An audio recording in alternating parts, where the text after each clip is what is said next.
Зангийн академи. Монгол хүний оюунд хөрөнгө оруулъя. За манай компьютерийн үндсэн ойлголт гэсэн хичээл эхэлж байна. За энэ хичээлээрээ та бүхэндээ компьютерийн үндсэн ойлголтуудыг өгөхөөр зорьсон байгаа. Та бүхэн компьютерийн аль чиглэлээр суралцсан бай. Компьютерийн үндсэн ойлголтыг ер нь авсан байх шаардлагатай. Ингэснээр манай сайт хичээлийн хувьд ч гэсэн файлтай ажиллах, програмаа суулгах гэх мэт үйлдэлүүдэд заавал компьютерийн үндсэн мэдлэг шаардлагатай учраас та бүхэндээ зориулаад энэхүү хичээлийг оруулж байна. За та бүхэн энэ хичээлийг сурснараа Windows үйлдвэрлэлийн системээр суйрлаад Windows үйлдвэрлэлийн системийн орчныг болон ер нь бусад үндсэн мэдлгүүдийг олж авна гэсэн. За ингээд хичээлдээ орцгоё.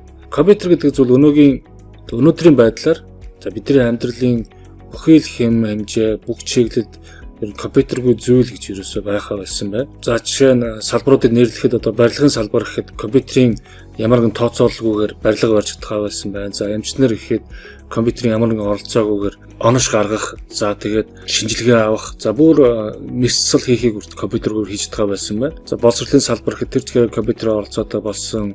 За тээврийн салбар ч гэсэн бүгд зүйл ер нь компьютерийн оролцоотой болсон байгаа.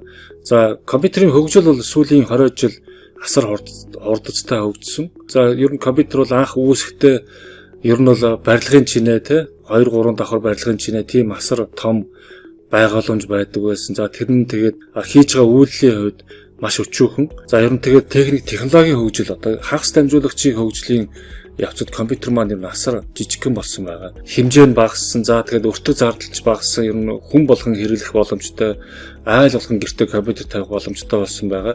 За ингэж хөгжсөөр өнөөгийн байдлаар компьютер гэдэг маань ерөөсөө цагны хэмжээнд жижигхэн болсон байна За гар утас гэхэд ямар ч компьютерийн хүчин чадлыг дагуулахаар бас хүчтэй чадaltaй компьютер жижигхэн компьютер байна гэсэн үг. Гар утас гэдэг бол за үндсэн манай компьютерийн хөгжлийн ер нь бас нэг илэрсэн бол гар утас энэ ухаалаг цагнууд, ухаалаг утаснууд байгаамаа. За тэгээд ер нь компьютерийн хөгжлийг бид нар сайн мэдэхгүй гар утас хөгжөөд яваад ирнэ гэж байгаа болохож энэ маань л ерөөсөө бас л нэг төрлийн компьютер байна, компьютерийн хөгжил байна гэсэн.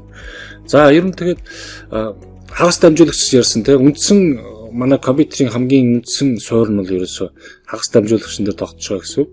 За тэгээ хагас дамжуулагч ямар шүү хэмжээнд хөгжинэ тэр хэрээр бидний хэрэгж байгаа компьютерийн хүчин чадал тэгээд хэлбэр хэмжээний явж гисэн өөрчлөлтүүд ингэж гарч байгаамаа. За ингээд компьютер хөгжихийн хэрээр бид нар компьютераа бас ойлгож явах хэрэгтэй. Ер нь үндсэн мэдлэгийг олж авч явах хэрэгтэй. За ер нь компьютерийг суралцсан гэдэг бол маш төвхтэй хүнд асуудал. За тэгвэл бидний компьютер хүнд асуудал гэдээ ойлгохгүй хажуугаар нь өнгөрч болохгүй. Яг үндсэн суурийн тэр бүтээгч талын сурдгуу маа гэхэд хэрэглэгч талаа бид тэр компьютероо маш сайн мэдж явах хэрэгтэй.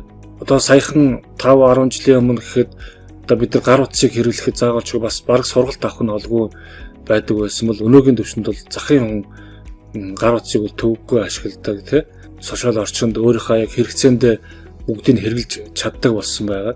За эндээс харахад бидний амьдралд ер нь компьютер гар утас бүгд ер нь асар хурцтайгаар орж ирж байна. Бид нар тэрийг маш зөвөр ашиглах ёстой маа гэдэг нь харагдж байгаа маа. Компьютерийн мэдлэг гэдэг байгаа. За компьютерийн мэдлэг гэдэг маань ерөөсөө маш олон чиглэлийн байна. Өнөөдөр бол ерөөсөө асар олон чиглэлийн компьютерийн мэдлэг гарсан байна. За үүнд програм хангамжийн чиглэлийн ер нь ихтэй програм гэхэлэр чинь бас их том нүсэр том сэдв болж байгаа. За энэ дотроо задраад маш олон дэд секторууд гарч ирэн. За програм хангамж дотроо за график дизайн гэхэд бас маш олон дизайнууд гарч ирэн. За тэгээд зураг урлал, офс чиглэлийн, дата цуглуулах чиглэлийн гэдэг маш олон чиглэлүүд гарч ирж байгаа. За эдгээр бүхнийг ер нь багцлаад компьютерийн мэдлэгийн чиглэлүүд гэж ярина.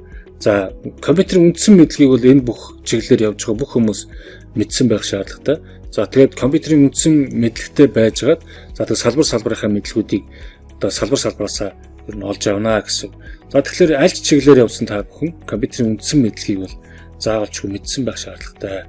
За ингээд компьютер гэдэг маань техник хангамж буюу хардвер, програм хангамж буюу софтвер гэсэн хоёр үндсэн хэсгээс бүрдэнэ. За энэ маань бол ерөөсөө телевизэр одоо антин телевизэр хоёр одоо нэг нь одоо сигнал хүлээж аваад телевизэр гаргадаг бол сигналгүй бол телевизэр гарахгүй. Зөвхөн сигнал байгаа телевизэр байхгүй бол бас юм гарахгүй гэдэгтэй адилхан. Ерөөсөө энэ хоёр бол яг хоёулаа хоршиж иж одоо яг бидний одоо яг ашиглаж болох компьютерийн систем үүсэж байгаамаа. Зангийн академи Монгол хүний оюунд хөрөнгө оруулъя.